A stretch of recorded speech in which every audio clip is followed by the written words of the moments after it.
Selamat datang kembali di segmen analisa. Kalau kita perhatikan dari drama donasi 1,5 miliar Agus Salim ini, ada satu sosok yang kesannya adalah menjadi kayak pembisik dari banyak hal-hal kontroversial yang dilakukan oleh Agus beserta keluarganya. Kesannya adalah Farhad Abbas yang ngebuat kasus ini menjadi runyam. Padahal menurut aku seorang siapa namanya Agus itu bukanlah anak kecil ya. Dia sudah sangat dewasa, dia tahu apa yang harus diputuskan dan juga dipilih.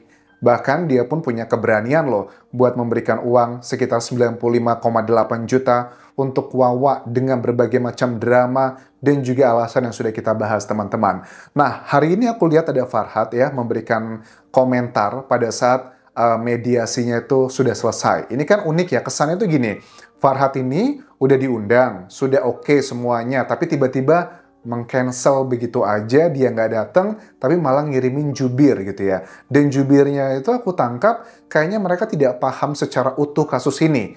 Ada alasannya kenapa Farhad melakukan hal tersebut, karena biarin aja nanti berdebat di sana juga mereka pede-pede aja, karena mereka tidak mengawali kasus ini benar-benar dari awal begitu. Kenapa jubirnya yang nggak dikirim itu adalah kayak RD Lau, atau bahkan Syahrudin yang dari awal gitu kan ya, Nazarudin ya namanya, sorry.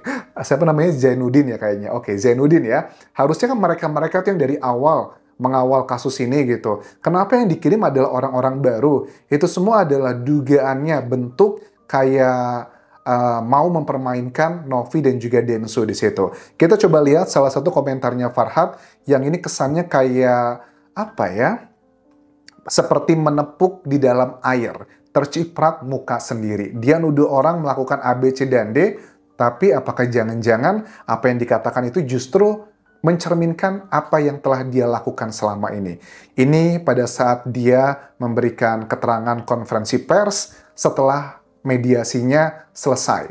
Jadi ditunggu-tunggu nggak datang, malah dia ngebuat konferensi pers sendiri. Dan para media udah tahu kayaknya, karena dia sudah standby dan tahu apa yang dilakukan. Jadi sudah well prepare sekali Farhad di sini. Aja mengutus juru bicara aja. Sengaja. Karena gaya mereka itu nggak berubah-ubah gitu. Bukan gaya orang ingin berdamai dengan orang buta, tapi terus saja mau cari-cari. Gaya mereka itu gaya yang nggak berubah-berubah, bukan yang mau cari damai gitu intinya. Bukankah masyarakat bisa menilai siapa yang lebih pas dengan deskripsi kata-kata tersebut dengan perbuatannya? Apakah kata-kata Farhad tadi lebih cocok untuk timnya Agus ataukah lebih cocok untuk timnya Densu dan Novi? Kalian bisa menilai sendiri. Kalau menurut aku, yang mau damai dengan adanya mediasi tersebut, ya jelas adalah Novi. Sudah mau kesepakatannya apa, poin-poinnya apa aja. Tapi kan dari pihaknya Farhad, kesannya malah menyepelekan. Jadi siapa yang cocok dengan statement tersebut ke perbuatannya siapa? Karena pengen masuk televisi, seolah ingin damai, padahal tidak damai gitu. Pengen masuk televisi, pengen damai, tapi seolah-olah tidak damai. Kalian juga bisa menilai siapa. Ya, seperti ini ya. Lempar batu sembunyi tangan. Pengen masuk televisi. Oke, kita coba cross-check. Densu, aku yakin dia banyak sekali mendapatkan undangan buat talk show ya, yang dibayar. Aku yakin dia pasti dapat banyak undangan. Tapi dia sampai sekarang aku belum lihat ada hadir di acara talk show kayak Pagi-Pagi Ambyar atau acara-acara di Trans ya, Transkop itu nggak ada sama sekali. Dia paling cuma Vox Pop ditanya sama wartawan yang tidak ada honornya. Itu pertama. Yang kedua, Novi baru muncul di TV itu setelah Agus muncul di TV juga. Novi itu kan sudah mempublikasikan, dia sudah dapat banyak sekali undangan acara-acara di TV, tapi dia tidak hadir. Baru dia hadir di acara-acara TV setelah Agus juga hadir lebih dulu. Jadi yang hadir pertama kali siapa? Agus. Terus Novi pun juga sama. Dia banyak dimintai keterangan untuk wawancara sama wartawan. Tapi dia kan kalau kita bandingkan antara Agus sama Novi, yang paling banyak diwawancara sama berita atau infotainment siapa? Kalian juga bisa menilai seperti apa. Apakah itu adalah indikasinya mereka mau tampil di TV? Memang secara realistis, secara publikasi, semuanya dapat publikasi lah. Densu dapat, Novi dapat, Agus dapat, Farhad juga dapat secara publikasi. Tetapi apakah publikasi tersebut adalah hal yang diinginkan oleh mereka atau enggak? Kan nggak relevan, teman-teman. Terus Farhad juga ngapain? Tiba-tiba ujuk-ujuk dia datang ngebela Agus. Padahal kan dia bilang saya adalah pembela kaum lemah katanya. Tapi ada banyak netizen yang bilang begini, dugaannya Farhad itu bukan pembela kaum lemah, tapi pembela kaum yang viral katanya. Ya, dari Densu kan mengatakan dengan bahasa halus, ya tidak masalah, itu hak kalian. Dia lebih wise, nggak mengatakan hal yang tajam. Tapi yang lebih tajam adalah statement dari para netizen kan ya. Saya pikir mereka tuh, kan kita kan tidak berpikir lagi uang itu. Tiba-tiba dipanggil. Kan kita sudah nggak berpikir lagi uang itu, tiba-tiba kita dipanggil. Gimana ceritanya? Kita itu kan mewakili Agus kan, karena kalian kan kuasa hukumnya Agus. Dari mana Agus sudah tidak memikirkan uang itu lagi? Agus selalu mengatakan berkali-kali di banyak media massa ataupun juga sosial media, itu kan sudah uangnya Agus, kok diambil gitu loh. Itu kan uangnya Agus, sudah hak Agus. Berkali-kali mengatakan tersebut. Ini sangat kontradiktif apa yang dikatakan Farhad di sini sebenarnya. Sehingga Abraham Silaban berpikir juga akan damai. Ternyata nggak ada. Harusnya tanpa Farhad Abbas pun tadi kalau memang berdamai selesai gitu. Ya, karena uang ini bukan dari Novi diserahkan kembali, tapi dari Agus diambil yang kita laporkan itu. Jadi selama dia nggak kekeh, dia nggak ngotot, ya kembalikan aja uangnya Agus. Tapi ini gara-gara mungkin malu gengsi. Kenapa malu atau gengsi? Karena dia memang mempermalukan Agus.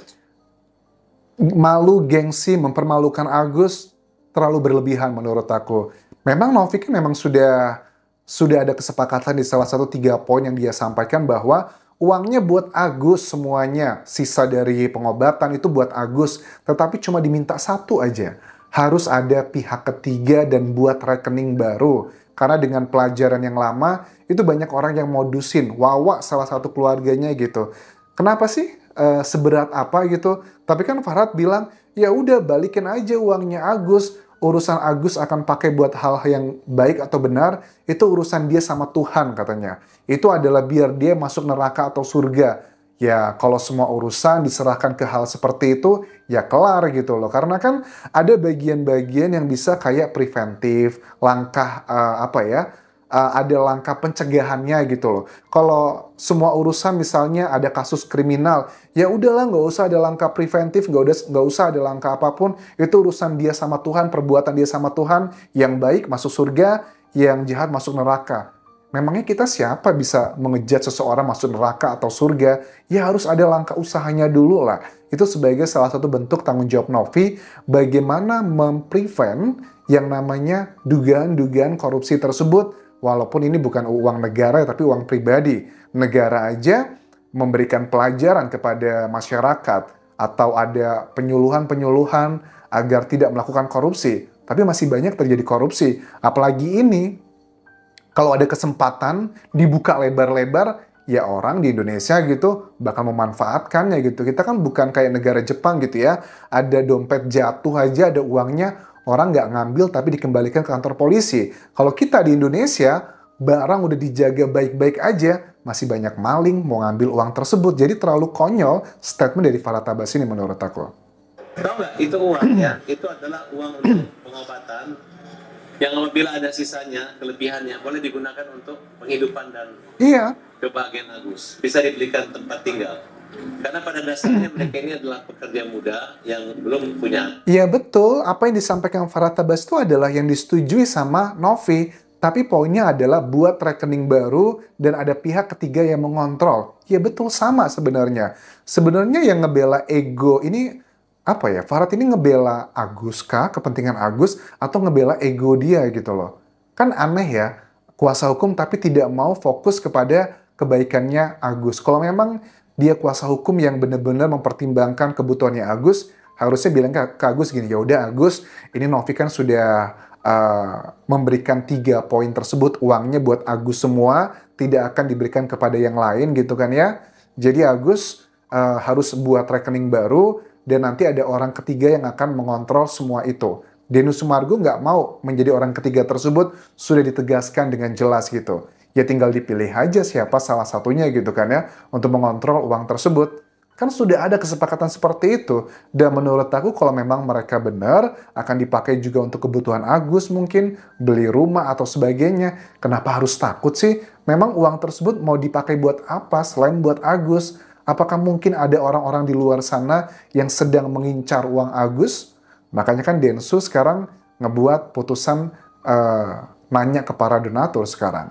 Anak dan belum punya penghasilan. Ya kita harapkan. Nah, jadi bagi aku pribadi, mudah-mudahan dari Farhad ini sudah bisa menyudahi ini semuanya, karena jujur kasihan gitu loh, kasihannya ke Agus juga, kasihan juga ke Novi. Kan Densu mengatakan dalam mediasi kemarin yang tidak dihadiri oleh Farhad Abbas, kita paham bahwa Agus itu adalah korban. Tapi jangan sampai Novi dijadikan korban juga. Karena ditangkap dari sini, walaupun uangnya sudah dikembalikan ke Agus, laporan buat Novi itu akan terus jalan. Secara hukum akan terus diproses. Itu kan konyol ya. Agus pengen, uang 1,5 miliar. Agus juga pengen Novi masuk penjara gitu loh. Karena, kenapa aku bisa berkesimpulan seperti itu? Karena memang Agus tidak mencabut laporannya. Dan Agus lebih memilih mendatangi kantor polisian kemarin di mediasi untuk terus melaporkan Novi dengan memberikan klarifikasi tersebut.